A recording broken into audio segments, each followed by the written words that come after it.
What's the meaning of adulthood?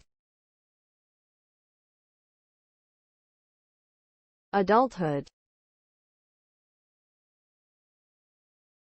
Adulthood.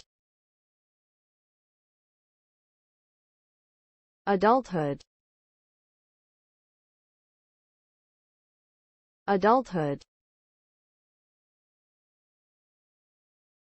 Adulthood. Adulthood refers to the stage of life when a person has reached maturity and is considered to be fully grown. This stage is generally characterized by a sense of independence, responsibility for oneself, and the ability to make important decisions regarding one's own life.